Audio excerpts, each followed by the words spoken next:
Come with me to Brazil for Christmas and New Year's, part three. So after a 6-hour bus ride, we made it to Rio and headed to our hair braiding appointment at 9 a.m. When my friend reached out, they didn't respond to us needing a second person, aka me, and they had another customer coming. So one of the girls didn't get started on my hair till 11:30, which I'm not gonna lie, irritated me.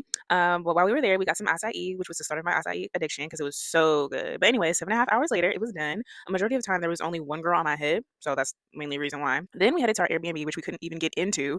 Brazil has security everywhere, which is a good thing. But when we showed up, like they wouldn't let us in the apartment, so we were standing out in the rain for about an hour and a half right after we got our hair done. Our host hadn't told us the proper procedures to check in, which we should have been received, which made the security not let us in. So my friend is messaging and calling the host, and she's not responding for about like a good 45 minutes. Then my friend decides to call Airbnb, and that's when the host responds, and my friend went off. Like she went off, and I don't blame her. Like we're standing outside in the rain, our hair done in a foreign country, just because you failed to send the check-in instructions. Granted, we had told them we were checking in later, but that doesn't mean that you send those check-in instructions right when we arrive. Like what the fuck? Anyways, they finally let us in, and she's on the phone with Airbnb. They offered to give us a discount for another Airbnb, and it worked out because we actually ended up getting one closer to everything, like to Lapa, to Christ Redeemer, the Celeron steps, like all the tourist spots. So definitely worked out because this Airbnb had technically been about 45 minutes to an hour out. So, and also I want to thank the Lord we made it to the new Airbnb because we almost died 4 times in a heavy ass rain. Like the way they drive, I don't know. It's like they think they in GTA. I have no idea.